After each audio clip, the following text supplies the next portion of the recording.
3 weeks ago, Eala walked onto center court at Wimbledon as the 29th seed, a young woman from a basketball-obsessed nation that most tennis pundits barely acknowledged on the global stage. She walked off that same court having dethroned the defending champion, and by the time she left London, the entire Philippines had stopped what was doing to pay attention.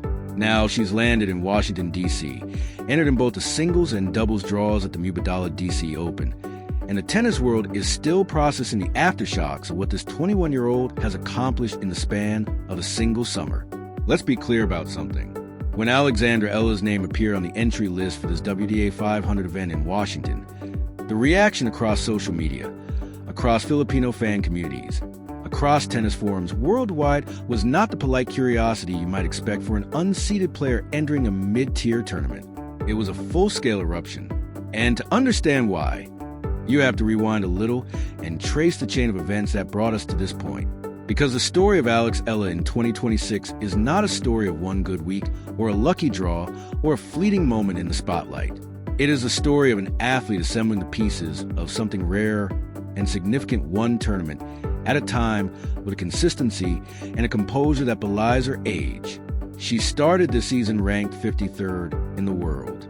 53rd. That number feels almost quaint now. In January, she reached the semifinals of the ASB Classic in Auckland, showing glimpses of the tactical variety that would become her signature in the months to come. She stumbled early in the Australian Open, a first-round exit to Alicia Parks, the kind of setback that has derailed the momentum of many a young player. But Eala did, something then that she has done repeatedly throughout this year. She reset, she recalibrated, and she came back stronger. The Middle East swing in February was where the broader tennis community began to take genuine notice. At the Abu Dhabi Open, she carved her way to the quarterfinals before running into a Katerina Alexandrova, at the time ranked 11th. A round of 64 exit in Doha followed, which could have rattled confidence. But then came Dubai. That tournament told you everything you needed to know about where Eala's game was headed. She won 3 matches, including a straight sets demolition of Jasmine Paolini, a top 10 player and a former Grand Slam finalist. She only stopped when she ran into Coco Gauff in the quarterfinals. But the message had been delivered. This was not a player content to hover in the middle of the rankings. This was a player hunting bigger targets. By March, she had climbed to a career high of 29. The Indian Wells Open gave her another round of 16 appearance. The Miami Open provided another deep run. And then came the part of the season that tested her in a different way entirely. Clay Eala has never hidden from the fact that the red dirt is not her most comfortable surface. The Lindt Open brought a loss to Elena Ostapenko. Stuttgart offered a defeat against Leylah Fernandez. Madrid saw her fall to Elise Mertens. The French Open delivered a first-round exit against Ivajic. On paper, the clay swing looked rough. But the players who understand development, who understand the long arc of building a complete game, knew that Eala was absorbing information on that surface, filing it away, preparing herself for the transitions that would follow. And then the grass arrived. Birmingham was a turning point that not enough people talk about. She won that WTA 125 title outright, her second at that level, and something shifted in her game. The serve, always solid, began landing with more precision on the faster surface. Her movement, already quick, seemed to gain an extra gear, and her ability to construct point from the baseline while maintaining the option come forward started looking genuinely dangerous. She reached the round of 16 at the HSBC Championships in Nottingham, then traveled to Berlin and produced a semi-final run that included victories over 2 top 10 opponents. By the time the rankings updated heading into Wimbledon, she was back inside the top 30, sitting at 32, and she had the kind of form that makes seeding committees nervous about whoever lands in the same section of a draw. Wimbledon itself was something else entirely. First round, Renata Zurzuwa. Eala handled it. Second round, Maya joined. And Yupan coming in Australian with pace and power. Eala dropped the first set, then flipped the switch, winning the next 2 sets 6-2 and 6-0. The kind of scoreline that tells you a player isn't just competing. She's imposing her will. And then came the third round. IG Swiatek, the defending champion, the three-time Grand Slam winner who had taken ownership of center court 12 months earlier. Swiatek ranked third in the world. Swiatek, who had looked imperious in her opening rounds. Swiatek, who was supposed to coast through the bottom half of the draw. What it did to her that afternoon was not a fluke. It was a tactical masterclass dressed in the clothing of a thriller. The first set alone lasted an hour and 24 minutes and produced one of the most extraordinary tie breaks you will ever see at Wimbledon, a 20-point epic that saw Eala save multiple set points and convert on her fourth opportunity. She broke Swiatek's serve 5 times across the match. She won 68% of points on the Pole's second serve, an absolutely devastating number that reflected not just aggressive returning, but the intelligence to read patterns and exploit weaknesses.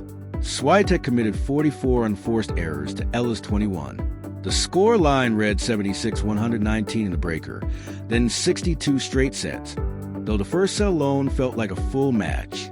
When Eala struck that sweeping forehand winner on her third match point to close it out, the eruption on center court was not just polite applause for a good upset.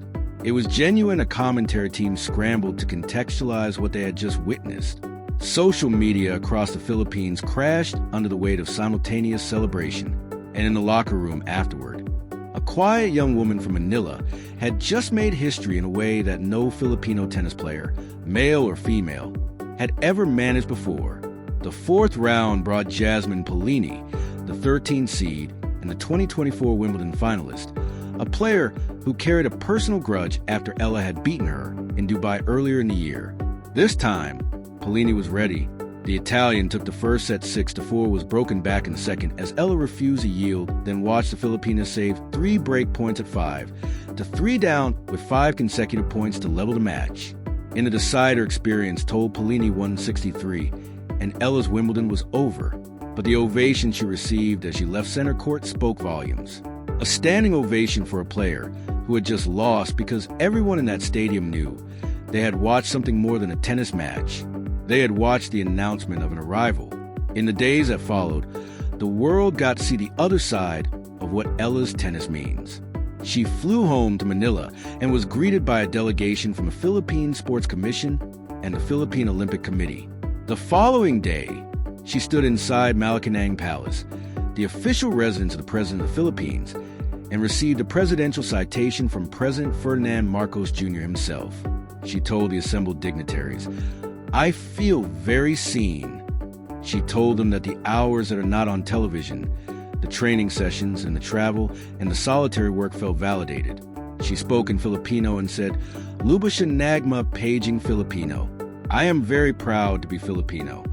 The president admitted on camera that he was a fan, that he was gushing. In a nation of over 100 million people, where basketball reigns supreme, a 21-year-old tennis player had become a phenomenon comparable to Manny Pacquiao. That is not a comparison made lightly. And now Washington, the Mubadala DC Open, a WTA 500 tournament on outdoor hard courts at the William H.G. Fitzgerald Tennis Center running from July 27th through August 2nd. This is where Eala begins her North American hardcourt campaign, the stretch of the season that leads through Cincinnati and ultimately to the U.S. Open. And the anticipation surrounding her presence in this draw has already transformed the feel of the entire event. Consider the field she's entering. Jessica Pegula, the world number 3 and a 2-time former champion at this tournament, headlines as the top seed. Alina Svitolina, ranked 10th, holds the second seed. Naomi Osaka, whose own narrative of comeback and reinvention mirrors elements of Eala's story, is seated third. Diana Schneider, Anna Kalinskaya, Madison Keys, and defending champion Leylah Fernandez round out the seedings. This is a stacked tournament, the kind of draw where every round offers a legitimate test, where there is no such thing as an easy path. But Eala enters ranked 29th in the world, and that ranking, bolstered by her Wimbledon points, places her in a fascinating position. She is not seeded in this 28-player draw, which means she could face a top seed as early as the first round. In most contexts, that would be considered a disadvantage for Eala. Given the form she has shown against top 10 opposition this year, it might actually suit her. She has beaten top 10 players 7 times in her career, with the most recent coming against Swiatek just 3 weeks ago. She has a proven ability to raise her level against higher-ranked opponents, a trait that separates genuinely elite competitors from players who are merely good. The surface transition is worth examining. Eala is moving from grass, where she enjoyed her best results of the season, to the hard courts of Washington. Hard court is historically her strongest surface. Her 2025 breakthrough came on hard courts with that remarkable semifinal run at the Miami Open.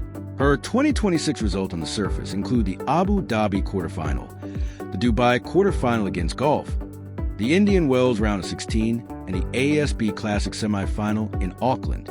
She has shown the ability to generate pace from the baseline on hard courts, while also employing the net-rushing instincts she honed during the grass swing. The slightly slower bounce compared to grass will give her a fraction more time to set up her ground strokes, which could be significant against the power hitters she is likely to face. Then there is the doubles partnership, and this is where the storyline takes on another dimension entirely. Alex Eala and Venus Williams. Let that pairing settle in your mind for a moment. A 21-year-old Filipino sensation and a 46-year-old American legend. A 14-time Grand Slam doubles champion. Sharing a court, sharing strategy, sharing the kind of on-court communication that can only happen when two people trust each other's instincts. They first teamed up on grass at Bad Hamburg, reaching the quarterfinals. And the chemistry was apparently strong enough that Williams specifically chose a partner with again in Washington. That is not a decision Venus Williams makes casually. She has decades of experience evaluating doubles partners, and the fact that she wants to continue working with Eala speaks to the younger player's court intelligence, her adaptability, and her competitive temperament. For Eala, the experience of standing alongside someone who has won Olympic gold medals, who has competed in Grand Slam finals spanning 4 different decades, who has navigated every possible pressure situation the sport can produce, is an education that no coaching session can replicate. The conversations between points, the body language during changeovers, the decision to them in real time under tournament conditions. These are the intangible benefits that can accelerate Eala's development in ways that might not show up in a singles match for months, but will eventually surface in crucial moments.